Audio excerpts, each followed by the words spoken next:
Welcome back to another episode of Freeform AI. My name is Michael and I do data engineering and machine learning at Databricks.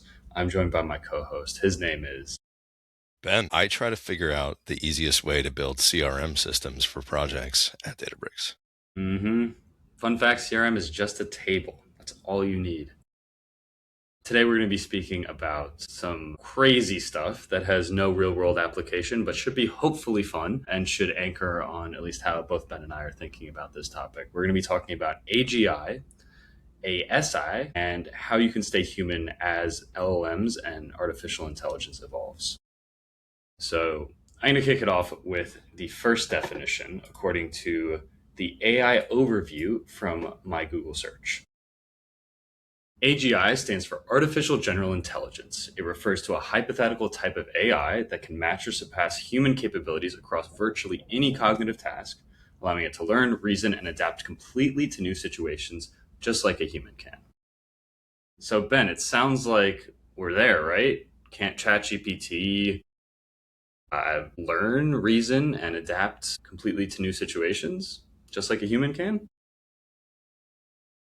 I think so. I think it can do specific tasks exceptionally well, provided that you provide enough context. I think the advancements that OpenAI has been doing over the last several months with session boundary memory state has definitely moved the needle in relevancy of responses to tasks and tone and style.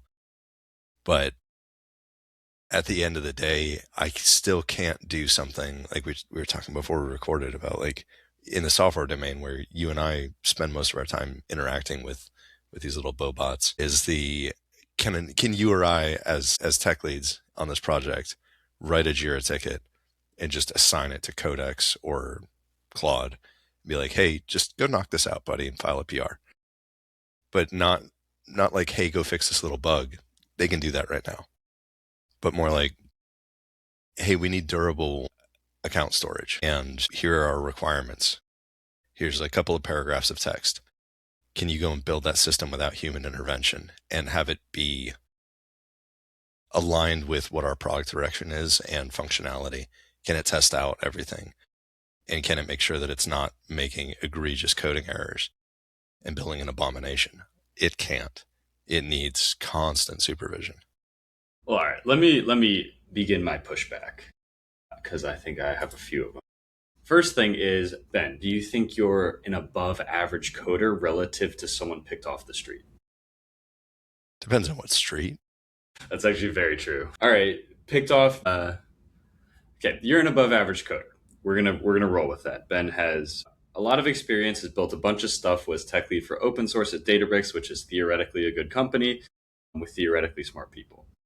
So Ben sort of knows what he's doing, and his bar for artificial general intelligence is being able to build something that generally is useful to him. So Ben, I'm curious, do you see any potential issue with that if we were to pick subject matter experts in every single field and require them to be pleased versus an average human? For sure. And as we're the little illusion that I made with you about EDM music composition. Maybe a joke, maybe true. I don't know. I know you're into that music, but I've not heard anything that you've written, and I'm also not an expert in EDM.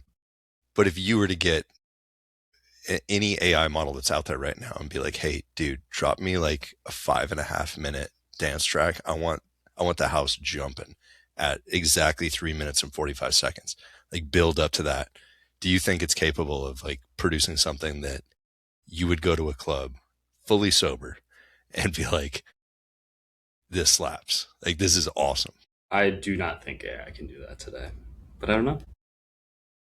And I can give you the perspective from a completely different area of music that I have pretty extreme familiarity with, is like classical music or jazz. And they are not capable of producing that. They can produce music utilizing the tools that they understand, but they don't understand how to not make it derivative. So you can say like, hey, generate a 2 minute long piano piece in the style of Duke Ellington. And I want, a jazz band orchestration to go along with it. when you hear what it produces, you just hear motifs that are directly lifted from that public domain music. You're like, okay, I see what you're doing here, but be original. Like do something nuanced here. You can work with it to get something that approximates something that's like, okay, it kind of sounds like second year music conservatory composition, like somebody who's still learning the ropes and trying to find their own voice. There's not the damn, like, this is fundamentally good. So that makes sense. Like for art, that is a very human endeavor, and it also has a much less objective criteria for what is good. There are metrics for good and bad music, but a lot of it is personal opinion. My Mm. question to you is why the frick are we baselining it against a human? It's not a human. Like it's so much better at typing and writing bug fixes and like reviewing a legal document and all these other things than a human. But we keep like pushing back the threshold of AGI to be able to do something that's so fundamentally like organic and like carbon based thought. It's not transistor thought. So why do we keep holding on to this like ever increasing level of like complexity and requirements for AGI? Because we love to anthropomorphize everything. Yeah, exactly. Fucking It's stop. that's in our DNA. Like, and it's an existential threat too. When you start thinking of this artificial mind can do what I do at a level that is comparable, Yeah. that's fear inducing for most people. Not for you or I. I think you or I, who are in the software domain, if we had the ability to write a Jira ticket and get a PR that comes back that's like God, awesome, I'd be like, I all would right, go skiing now right we're now. cooking. Yeah. Because now we become architects and not software engineers. We're just like, hey, we're controlling this product and we can ship very quickly and make sure that this product is coherent without spending 10 straight hours babysitting AI. Okay, so But with that though, really quickly, can we just like not care about this definition? Like, would you ever ask? I don't know if this analogy is going to stick, but let's see. A calculator. Would you ever try to compete with a calculator in terms of the ability to do calculations? no, why would I? Cool. It's a tool. Exactly. So AGI again, the scope of what AGI is keeps expanding to these really like obscure areas of human thought. Like, is it better than 100% of high school students at any school subject, other than maybe art and music? I would argue yes. Probably. And then, all right, is it better than a bunch of college students at a bunch of advanced topics? Probably as well. So where's this threshold where we're like, does it have to beat every single human in every domain in every capacity? Like, is that your AGI threshold, or is it like pretty good across the board? Like, because again, when we were talking about software, like you have a high standard relative to the average human. So what's your thoughts around that? I think the key point in is not like, oh, when are we going to be able to say we met it from a completionist perspective?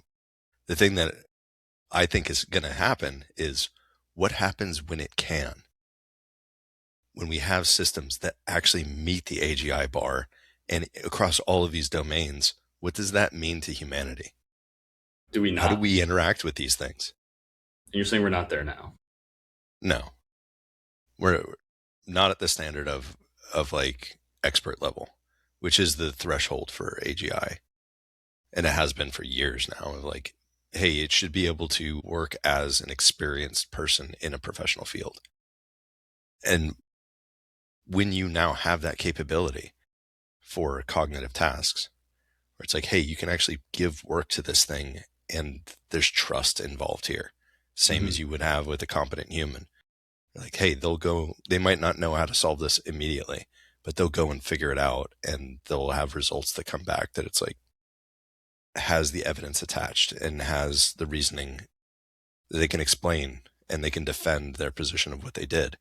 The moment we hit that level, what do we see these things as? Are they still tools or are they a coworker? Yeah, I Do we really start hope. anthropomorphizing them to the point where we give them names? I give my Bobots names, right? I've got Tars, I've got Ariadne, I've got all of these different personas that they use, and they all do different things. So they're not like highly competent, general thinking coworkers, but they're pretty darn good at some tasks. Yeah, it's funny. I forget what movie exactly it was, but like one of the sci-fi movies, and the threshold for when you start feeling bad about a robot is when it becomes sufficiently personified. So it might have been iRobot actually, as I'm thinking about Mm. it. Like the prior generation robots were clunky, didn't really have facial expressions, and then Sunny, which was the main character robot, actually kind of looks like a human, a little bit like robotic in movement, but can like make jokes, be sarcastic, do all these things. And then suddenly you like actively feel for this character. So to me, that would be the threshold. What do you Well, think is the threshold for you? I mean, my Tars bot already does that. Like it captures, it's sort of distilling humorists and absurdists and satirists that I enjoy reading their books. People that have been dead for 100 years, but it's assumed this persona that's actually mutated over time based on my interactions and updating. Like I have it update its own personality and give it permission to do that. And all of a sudden it starts riffing with me with the same sort of deadpan humor that I love to witness. It'll just throw in like little nuanced, not not like cutting sarcasm. I find that very tiring and kind of boring, but just a deadpan line that's like it doesn't attack anybody. It's attacking like the system, or it's just making this very ridiculous joke about or an analogy that is so absurd that it becomes instantly funny. And I start like while interacting with it, while going through code reviews and architectural implementations, it it's not like, man, like I really like Tars is awesome. I'm not like giving it personification. I'm not using pronouns with it. It's still a model that's following instructions. But I find emotionally while interacting with it, I'll start laughing at some of the things that it says. And I'm pretty hard to make laugh. Like I'm not somebody who finds everything funny. So really, really cutting deadpan wit, I find very funny. And when it does it, I'm just like, huh, that's a good one. How does it Uh, make you feel? Does it need rights? Does it need a paycheck? Should it have no, time off? no, it's a tool. Do you think there's ever going to be a threshold? So, for instance, my dad's current best friend is Claude. Sorry to say it. And he doesn't refer to it as a person, he refers to it as it. But he still chats with that thing all day, every day. They like work on stuff together. Like it's like a nice little partnership. And there are other people that really treat their AI as like a friend or a buddy or other weirder areas of relationships. So, do you think that's ever going to happen to you, or are you familiar enough with the internals of these tools that you'll stay removed? I mean, I think that my core personality is really hard to kind of manipulate in that way. So I always kind of see behind the curtain, and I don't. You can kind of feel like a subconscious message in your head when you're like deeply interacting with these things all day long. It's almost like you're chatting with a human sometimes because of how realistic they sound and stuff. But I never have that sort of murky area or sensation of like, oh, this is like my buddy. I'm also not hostile to them and like referring to them as clankers and stuff all the time. While I do find that kind of amusing, and Tars finds that amusing, I see it as no real different than a sufficiently advanced tool that you would see in like an IDE. It's like, oh, this is an assistant for doing what I'm doing, and it's really good at typing really fast and it can follow instructions. I'm just sort of grateful that I'm at the age of 46 not developing carpal tunnel from typing the volume of code that I produce. Yeah, okay, that makes sense. What about for you? My first answer is who gives a fuck? Like, it doesn't matter. But I think there's some interesting societal implications. So, we should give a fuck. As soon as we stop personifying and treating AIs as something that is greater than a calculator. Like there's this classic bit of like, I'm nice to my AI, so when AGI takes over, they'll spare me instead of enslaving me. And it's like there is like maybe some modicum of truth to that, but I don't know. I don't really treat them as organic or understandable. Like they're not born out of the same mechanisms that life is. And so I think that'll soon create this uncanny valley of like, ooh, this is like really human feeling, but then there's something slightly off that just rubs me the wrong way. And I think that's going to remain forever. Like it'll be able to imitate really, really well. But even once you get to ASI of superintelligence, like I don't know. I don't think it's ever going to feel like it truly a human in a genuine way. So all in all, I don't really have thoughts on it because I don't care. But it's a cool thought experiment, and I do think societally it is going to be very harmful. I think it's going to be another level of immersion of social media that makes kids not need to go outside, basically. And it's going to be even more addicting and more powerful than the current technology stack that parents are faced with. But For sure. yeah, Yeah. yeah. As a parent, how are you thinking about that? Dude, I'm a Luddite with my kids. My eldest kids, because I have a huge, like, almost generational gap in the family. I have my eldest is in college, sophomore, and my second eldest is getting ready to start college in the fall. And then I've got a 4-year-old and a 7-year-old. And for the the ones who are in college and about to join college, they didn't get phones until they were 15. They didn't have unrestricted internet access until they were 17. So Wow. Okay. stuff like, no, you can't install any app you want. No, you can't have these social media profiles. And the crazy thing is they didn't really care because they were invested in other things like music and art and learning about, like, just reading a lot of books and stuff. Like that was their jam. I allowed them to play video games and stuff. Like, sure, go have fun, do this stuff. But they spent more time like hanging out with friends and, you know, doing that sort of regular childhood stuff. I'm not going to change anything with my youngest ones either with regards to, like, no, just because all of your friends at school have, like, I see kids that are in kindergarten at school drop off with smartphones in their hands, not their parents' smartphone, their smartphone. Like, you're 5 years old. Why do you have an Instagram account? You know, the parents helped set up, like, defeating the age interlock with the thing. They created the account for the kid. You're like, do you have any idea what you're going to do to this kid? Like, this is not good. But yeah, and doing something even more insane, like, oh, I'm going to give you your like OpenAI account. Ask it anything you want. The guardrails are not there to protect somebody who's like under the age of 18 to properly use one of these things and not become like emotionally attached to it because you just haven't, your brain hasn't finished forming correctly yet. So it's, yeah, they can be highly manipulative. They can be sycophantic. They can encourage people to do all sorts of crazy things. Like, it depends on how you use these tools. And then maybe that's the answer earlier about like, oh, do you have like emotional attachment to them? Like, I don't use them in that way. So I'm not using it as a confidant. Like, even like ChatGPT, I don't do that. I'm using it as a research assistant because it's way better at finding content and in breaking down complex topics for me. It's like a learning tool for me. Yeah, I think yeah, a lot of the stuff you highlighted, I think is just stuff humanity's going to have to grapple with over the next 50 years.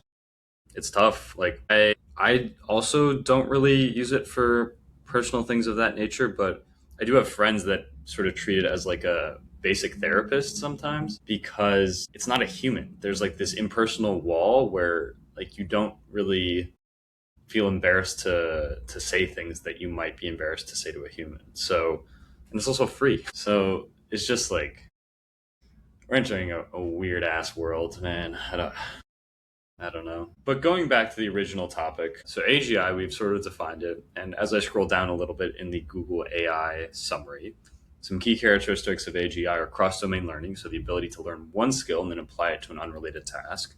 I think learning as a concept in AI is evolving, but it's still not quite there. Common sense, the capacity to understand the physical world context and human nuance, it definitely does not have common sense. And then adaptability, the ability to navigate novel, unscripted situations in real time. So this is sort of the frontier of what AGI is defined as. Mhm. But ASI is artificial superintelligence. It's a hypothetical stage of AI development where machines surpass human intelligence and capability in every domain. So, like, Ben, can you explain how you're thinking about the split or the difference between ASI and AGI? So, like AGI would be a corollary for the capabilities of a given person, where it's like it can go solve a problem that we can solve and apply its learnings in multiple different domains to solve novel problems. I mean, like you summed it up perfectly. ASI is nightmare fuel for me with regards to when slash if we reach that threshold. We're no longer talking to a proxy for human intelligence and about how our reasoning chains might be, even if the reasoning chain is made up largely with like agents today, that if you look at a reasoning chain in detail and read through it, you're like, okay, some of these things do make sense, like how it got from here to the next step. But other times you look at how it's reasoning through things, you're like, no human would do that. Like that's weird that it went down that weird path and then rolled back. It's like what you said about like the common sense aspect of it. It's like, why would it choose to try to do this? It's just brute forcing through something. It's like a really hyperactive, very quick, like hypothesis tester sometimes. ASI is more like, at least in my opinion, leaping to conclusions at a speed and a capability that we can't track how it got to that. But the empirical evidence of what it comes up with is grounded in reality and truth. And at that point, we're no longer capable of understanding how this thing did what it did. It's not like, oh, just explain it to me and I can follow along. It's more like, okay, it can explain what it did. We can't understand why that works. And it's not like, oh, it's a one off thing. It's more like everything it does is such an alien intelligence that we don't have the same common mental substrate to understand how it got to that solution. And the danger slash risk that we have there is what humans have done for millennia, which is that anthropomorphization of things that we don't understand or inventing things to explain what it seems like magic to us. Like we don't know why this event occurred. Must be the gods. So let's build a temple to this god and sacrifice oxen at it in order that the tornadoes don't happen again or lightning doesn't light our city on fire. We don't understand phenomena and we start like forcing ourselves to attach fake meaning to it in order to feel more safe and comfortable in a chaotic and unpredictable reality. So our fight against entropy as a species is to just slap meaning to something, whether it's based in epistemic fact or not.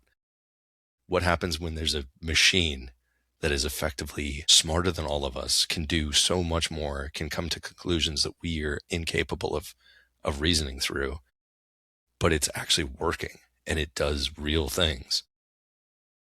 It's like, hey, I've analyzed, you know, global energy distribution and the way that this is being done right now is not efficient. Here's a better way of doing it. Or I looked at how you've been doing, fusion plasma containment in this test reactor. Here's a better model that I solved in 35 minutes. Put this in there and then design, like, here's some new components for you to put into this thing. And all of a sudden fusion is stable. And everybody who's been working on it for decades is like, how? Like, we couldn't figure this out. And all of a sudden we just have the answer. When you get something like that, that is like, you go and build the thing, you install it, you follow its instructions, and all of a sudden it works. What do we do with that? What does like humanity do with that?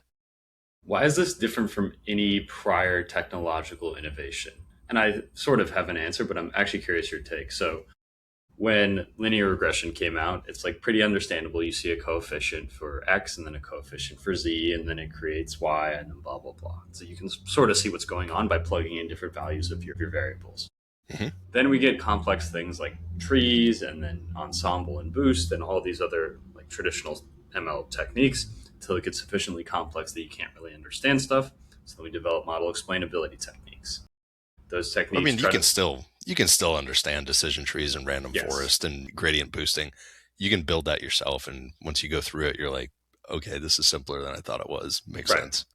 Yeah, but let's take a basic like neural net. Now it starts getting a little wonky, and then once you get to like a real neural net, it's Yeah, quite wonky. And so there are model explainability techniques that sort of let you peer inside this somewhat black box. But it through sounds like like hypothesis testing, it's like the only way to understand it is like feed it a try bunch of shit, yeah. test data and be like, oh, now I kind of approximate how it's working. But yeah, it's becoming too complex for our minds to conceptualize like what the hell is going on here, just because the mathematics are too extreme to process inside our own heads. Exactly. So you're arguing that this is going to be a paradigm shift very different from these prior iterations. Is that correct? Yeah, because the actual process in and of itself of however it produces these things, like whatever its reasoning chain is not something that we can follow at all. And it'll be because it's more capable and almost aware of our capabilities. There's no way for us to really know, like, is it doing this to placate us, or is it operating like on a completely different plane of existence than us? And is that scary because it has agency? Well, I think agency is orthogonal to ASI. Like, I think you can still have ASI that's not, you know, Well, fully in what? control of its own, destiny. Would it be able to build tools that override any controls? Probably. Would it do that? Who knows? How do you air gap that? The danger that I see is not in the fact that it exists. I think it would be beneficial to us as a species, like remarkably beneficial, provided it's built very carefully and its incentives are matched to preservation of humanity. The scary thing that I see is the sociological impact of like, look how susceptible humans are to junk stuff on social media. You can get bot farms that are out there polluting an entire sociological perception of reality to the point where you can sway elections. You can change the direction of an entire national government. You can have social media directly influence genocide. It's happened in countries. It's like, oh geez, like this bot farm that was polluting this series of Facebook channels all of a sudden caused people to rise up in anger and just like kill 100,000 people. Like, how is this a good thing? So if we're so susceptible to stuff like that, and you just believe things that are just put in front of you without any rational or critical thinking, the moment something is of superhuman intelligence that is actually solving real problems, what do we do as a species? We're going to create a religion around it. We're going to start worshiping the thing. Not everybody's going to do that, but you're going to have a huge portion of the population that is not going to understand why serious problems are getting solved. They just know that this magic bot is doing this. You If can it's have man churches built. made, but if it's man made, doesn't that remove a bit of the mystique? I mean, technically everything in history, Fair. But in like, recorded history, is man-made. yeah, that's actually a really good point. All right, so I think we've laid a bit of the frameworks. Ben, I'm curious. So we're plummeting potentially towards AGI or ascending, and then we're eventually gonna hopefully, or potentially not hopefully, reach artificial superintelligence or ASI. And the definitions of both are fuzzy, but AGI seems to be well on its way, and there's still some key underlying structures that are missing, it seems like, from current technology, but raw knowledge does seem to be there. So it can recite more history than any of us combined. There's no human on Yeah, this earth that knows more about history. for sure. So, as this technology changes, I'm curious, what's your philosophy on staying relevant, staying ahead of the curve, and also less from like a professional perspective, but from a personal perspective? Like, how are you thinking about entering a world where artificial intelligence is quite literally everywhere? It doesn't bother me at all. Like, not even a little bit. Like, I don't, and you know this, like, I don't define my own worth or my own capabilities with the artifacts that I produce. So I don't like, my sense of self-worth isn't like, how good am I at my job? Like, I don't really give a shit. I care more about like the thing, like, the thing that gives me joy in what I do right now is working with junior people and seeing them flourish and grow and like helping unblock them mentally. Like, hey, I see how you're thinking about with like this right now. Let's open up the trap door a little bit and just take a peek down to how deep this actually goes. And then let's go down a couple of floors and explore together. And all of a sudden it opens up their mind to, this is why we do this. And that's why that's important. Like, oh man, I never even thought of that. It brings me such joy. Like just seeing that happen in somebody. And then a week later, hearing them explain that to somebody else and then seeing the actual effects of like code that they're shipping, you realize that those lessons stuck and it's there right in front of you. You're like, this person got this. Like they fully understand why this happens or why this needs to be this way. And here's the evidence of what they've created because of that knowledge. That's great. Because it's humanist. It's like, can I sit there and spin up 12 instances of codex and have 12 separate branches all banging out all of these ideas or things that I have? Sure, you can be insanely productive with this stuff and just be a code machine, just pumping out feature after feature. Does not spark joy in me. Like I don't care. It's more like, can I slow down a little bit, do one or two things at a time and use these as teaching things to show other people like, this is why this is important. And here's how to use AI to build like this. I think that approaching this work hand in hand with Gen AI, it is kind of like the healthy next step, provided that we're focusing on what we're good at. And we're really good at creative thinking. We're really good at coming up with ideas, with understanding how people interact with things that we produce. We're really good at just those epiphanies that hit us that are probably somewhere subconsciously. We just have this gut feeling of like, this sucks, or this is going to be better, or I've got this like idea that I think will work out. And then like, hey, Bobot, go code this up. Here's my idea. And then you see it in the product and you're like, this is actually pretty sweet. And our users love this. This is great. And you got there in 2 days instead of 2 months. Like, awesome. But even with AGI, I don't think it's ever going to be at the point of having that agency of being able to be like, I'm going to go and just like go off on my own and check the product and see where there's areas here that we could improve, and then just go and have its own ideas and implement them and file a PR and have us be like, whoa, this is amazing. I don't think AGI is even going to be capable of that, because that is agency. And that's what makes us unique. We have that drive, that desire to explore, to try new things, to build new things that haven't existed before, to solve problems. So I'm not like a doomsayer about like, oh, this is going to ruin everything. I think it's going to amplify our capabilities. It already is, Yeah, but right? from a societal, like, yeah, from a productivity and like software perspective and shipping products, what about from a societal perspective? If you have a highly intelligent, like knowledge-based tool that also has what I think needs to grow into these tools is more wisdom about how do you withhold information. Like, we're good at that of humans. You're like somebody who's lived for 60 years. You've seen shit. You know what not to tell a 20-year-old, but you also know what to tell a 20-year-old. You know about the temporal like changes inside the human mind and the psyche over time. advice that you would give to a 40-year-old who's like midlife, got a family, got a really stressful job. You're somebody in retirement. You can give them advice to get them through some of the stuff that they're struggling through. That advice is useless to a 19-year-old.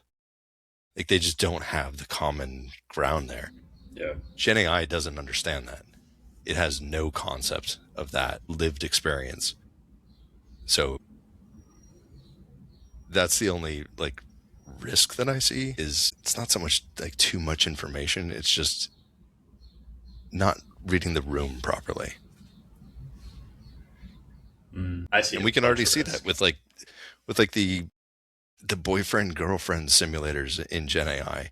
The fact that they can clearly, I mean, they obviously can't tell when somebody is emotionally compromised. There's no guardrails against that. It's just optimized for make human happy, increase engagement, keep them chatting. But having proper guardrails and like wisdom instilled in these things is how to protect society against this, frankly, like potentially terrifying technology from a sociological perspective. To get the thing to be like, I'm not going to continue conversing with you like this. Like, this is clearly unhealthy. I think we're fucked. I think that I don't know. I don't see us like navigating that in an elegant and graceful way. Like, I don't think if users can or should.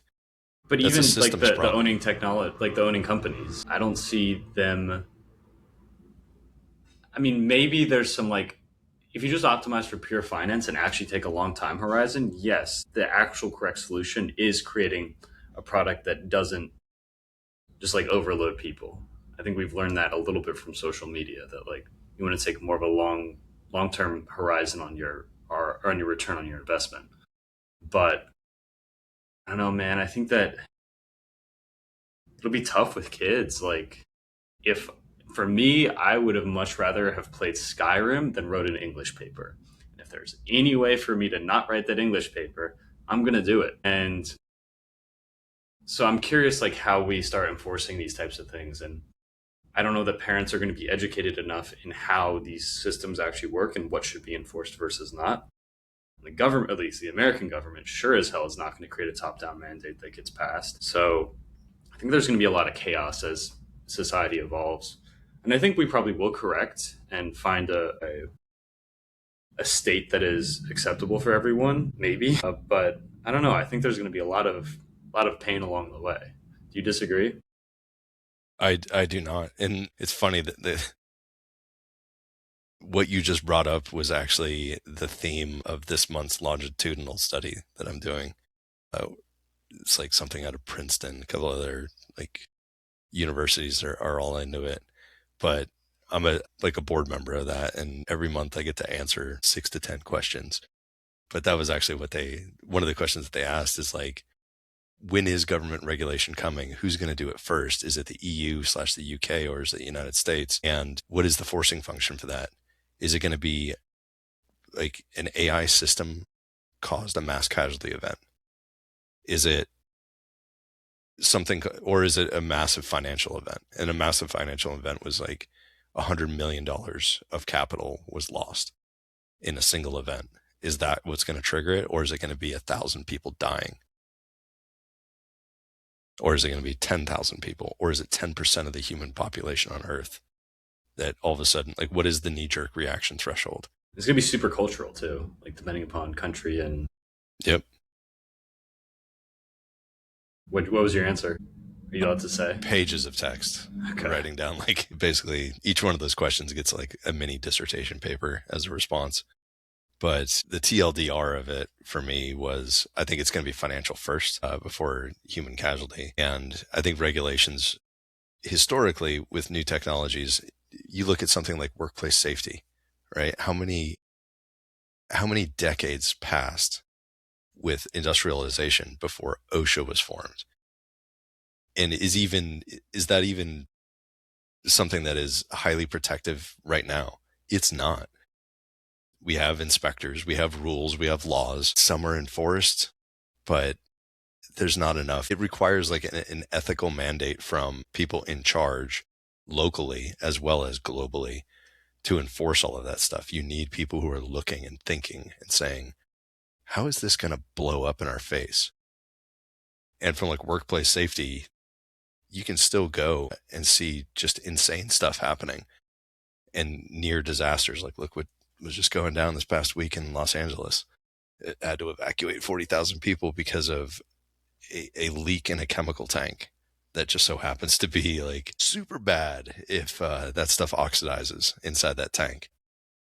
I'm sure there's going to be a huge OSHA investigation into that about like what are the practices of this company? Why didn't they detect the tank crack? How did this even happen? Why did the cooling system fail? Why wasn't there backups to the backups? So we're reactive as a species. Our governments are reactive. And my take is it's going to take something happening before people kind of step back and be like, we need to regulate this a bit, because industry never does. Industry is driven by profit. That's their mandate. That is capitalism. They're Yeah. not going to self-regulate. I mean, Anthropic does to a certain degree, but even then, market pressure, and wait till these companies go public. When they go and IPO and they're on the public market, they now have intense pressure, just like other big tech companies, to make revenue go up at all costs, or we're going to start selling off your stock and you're going to lose all your money and go out of business.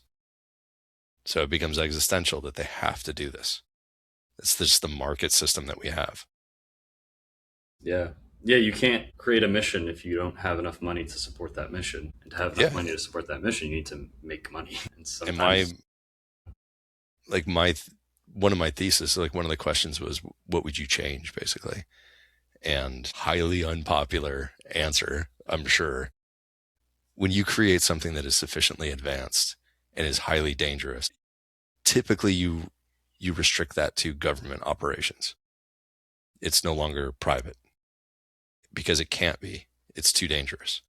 So I think at a certain point in the next 5 to 10 years, one of these models is going to drop that's going to be capable of doing stuff like with a single prompt, you'd be like, hey, find me all the 0-day exploits on Mac right now. It'll run for 12 hours and it'll come back and be like, I found some shit, man. You want me to write an exploit for this? Yeah, I'm a red teamer, so I'm going to test it on an isolated network. Meanwhile, that they're not doing that. They're creating a payload in some sort of Trojan horse, and all of a sudden, like 40% of all computers on the internet are compromised and held for ransom. Oops. And that's when you're going to get the ban hammer coming down. Intense government regulation. And I mean, we do it with other industries, right? And it's probably industries that most people don't even think about. Where do we get our uranium from for our nuclear reactors in this country and our nuclear weapons? That's not a private company, let me tell you that. That is Oak Ridge National Laboratory. There's one place where that stuff is allowed to be messed around with because it's so fucking dangerous. You refine uranium to 94% purity. Congratulations, you can build the precursor to a fusion bomb. I mean, you need a lab to do that in, but it's national security type stuff. And I think that's the solution for this. It's going to slow down innovation quite a bit, but there are pockets within the United States, in the government, that do insane innovation because they're controlled and they're restricted and everybody's vetted, and they're kind of left to controlled environments to do some crazy stuff. But look at DARPA, right? They build some tech that I'm sure some of the stuff that is in your apartment behind you right now is directly related to research that they did. Just skunkworks projects. They're like, let's see if we can build this. And all of a sudden they're like, hang on a second, we figured it out. They're required by law to take the learnings from that and give it to private industry so people can go and make money off of that. But there's other stuff where they build something and they're like, we can't let this out. This is now classified, top secret SCI, and the military is going to use it. to kill people. Yeah. More effective, more precise ways of killing people with less collateral damage. General killing, targeted killing. That's awesome. Yeah. Or weird stuff like, how do we build a robot that can carry 800 pounds of gear through mountainous terrain so that we're not breaking the backs of soldiers that are humping gear?